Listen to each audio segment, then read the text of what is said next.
Bismillahirrahmanirrahim. Assalamualaikum warahmatullahi wabarakatuh.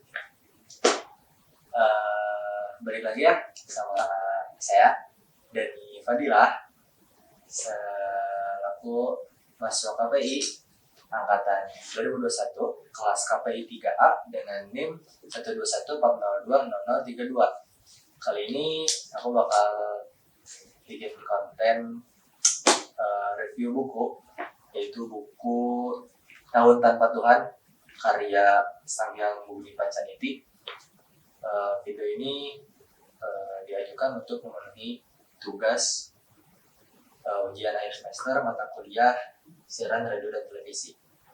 Ya, kita langsung mulai aja ke pembahasannya. Tapi sebelumnya aku bakal ingetin kalau konten ini mungkin bakal banyak spoiler ya di dalamnya, karena bakal sulit banget kalau kita nge-review buku tapi enggak spoiler. Mungkin bisa, tapi kan aku masih belajar, jadi mungkin pasti ada spoilernya gitu. Nah, aku mau awali dengan review buku Tahun Tanpa Tuhan ini.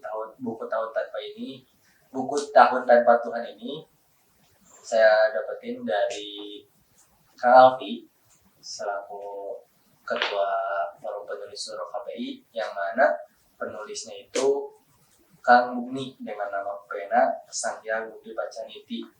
Beliau itu salah satu pendiri atau founder komunitas nulis di KPI, yaitu Forum Penulis Seluruh KPI.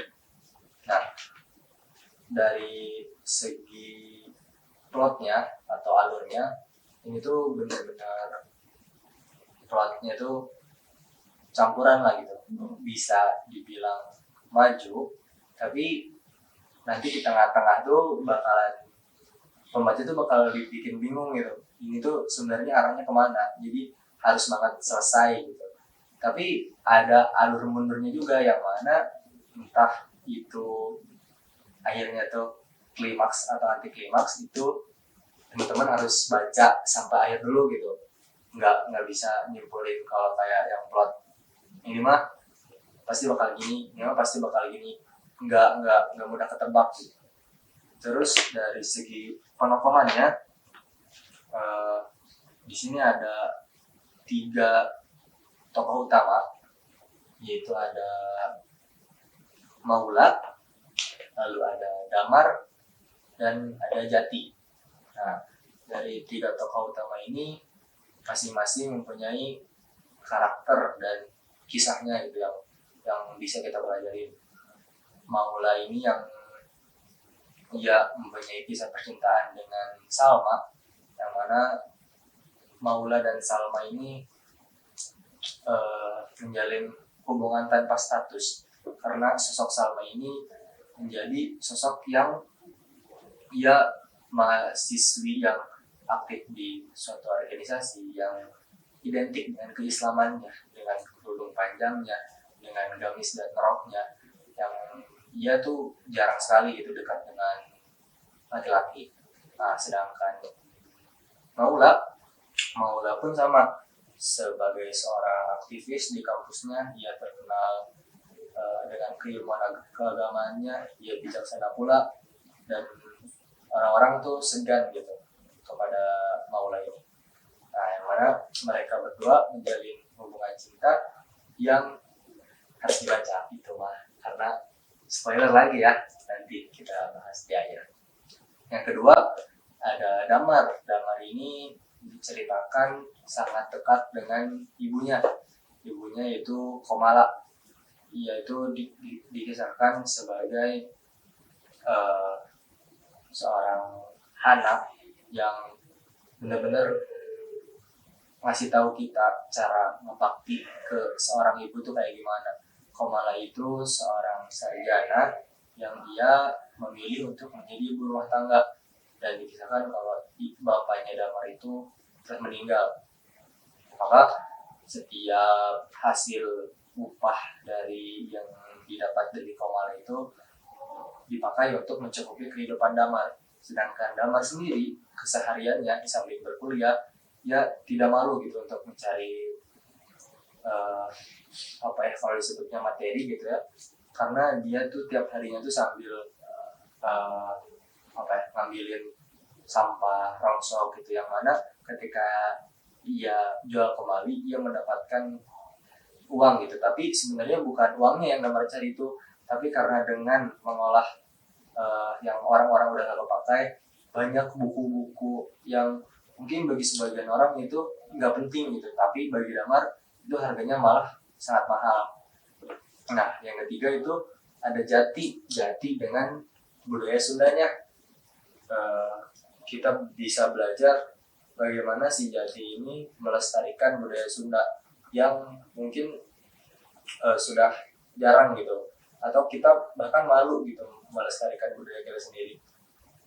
Yang mana Jati ini sampai kesehariannya memakai bahasa Sunda, dan dia anti gitu terhadap bahasa-bahasa selain Sunda. Lalu ia pun percaya dengan ia terus mengkaji gitu, terus melestarikan kayak selamatan, terus lagu-lagu dari Sunda, cincak keling dan sebagainya, ia terus kaji gitu. Nah, dari 3 tokoh ini, mereka itu ada keterikatan. Mereka itu tiga orang sahabat yang saling menceritakan keluh kesahnya gitu kan. Damar dengan percintaannya, Maula dengan percintaannya, Damar dengan ibunya, Jati dengan budaya Sundanya. Namun ada satu pertanyaan yang mereka pertanyakan gitu, kayak sebenarnya itu apa yang ditunggu Maula dari Salma itu. Dan diceritakan pula kalau Maula pun selalu bertanya-tanya akan kehadiran ibu dan bapaknya. Begitu pula dengan Jati.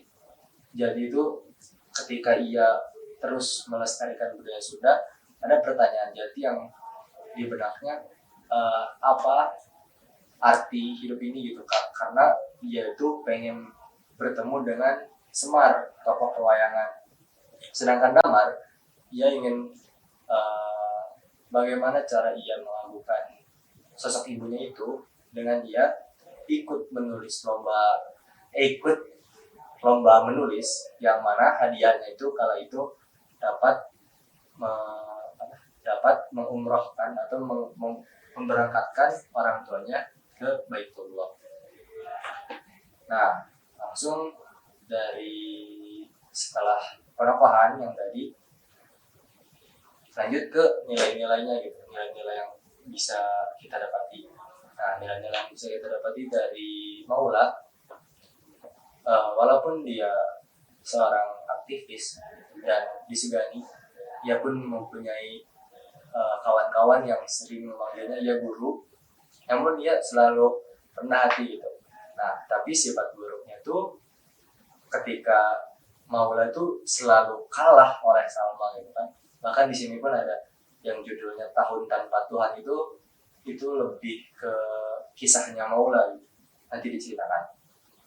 Nah, lalu ada nilai-nilai yang bisa kita dapati dari Damar. Ketika Damar, bagaimana ia mengagungkan sosok ibunya gitu, dan Jati bagaimana ia melestarikan budaya Sundanya.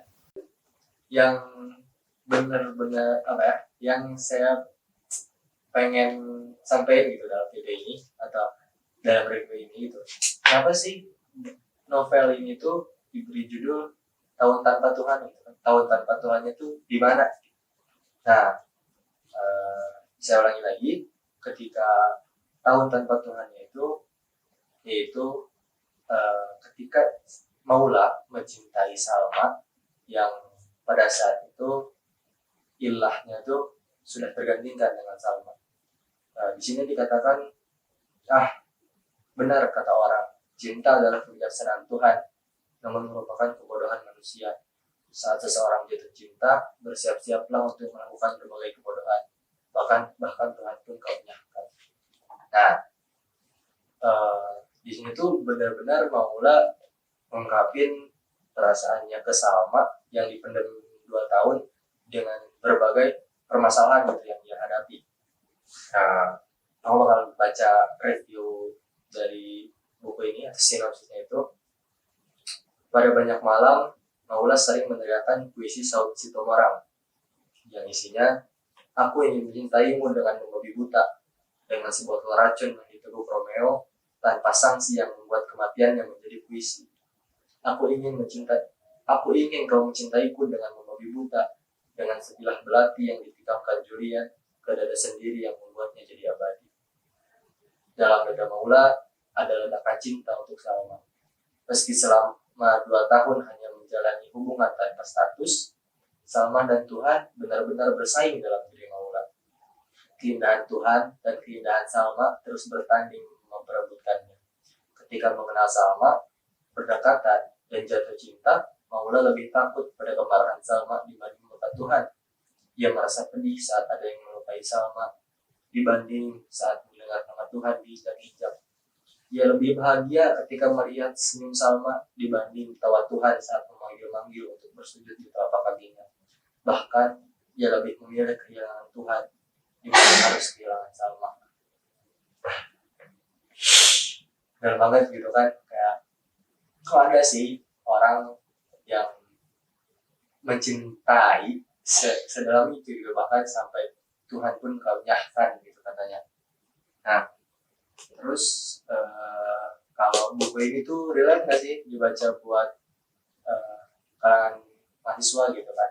Kalau menurut aku ini buku tuh sangat-sangat relate gitu, karena penulisannya pun sederhana, namun sangat relate gitu dengan latar tempat yang banyak kita kenal, terutama yang anak UIN ya, yang kita bakal tahu gitu ada di bawah pohon rindang. Terus kalau di sekitaran Bandung ada Asia Afrika, di Puncul, di Braga, terus di warkop-warkop dekat kampus kita itu, yang mana kisah novel ini tuh bentukannya tuh seperti memoir jadinya. Ketika ini dibilang novel, bagaimana bisa gitu sebuah novel berimajinasi dengan yang keadaan itu begitu nyata.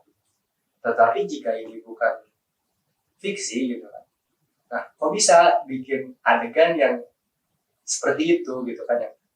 Nah kalau ini bukan novel, ada nggak sih yang sebenarnya kayak gini gitu. Jadi kita bakal dibawa naik turun ketika membaca novel ini. Dan sekali lagi saya mengucapkan banyak-banyak terima kasih gitu kepada Kang Bumi selaku penulis buku Tahun Tanpa Tuhan ini yang sudah mengajarkan banyak pelajaran gitu di dalamnya, entah itu cara berbakti kepada orang tua, cara kita mencintai seorang wanita, dan cara melestarikan suatu budaya. Ada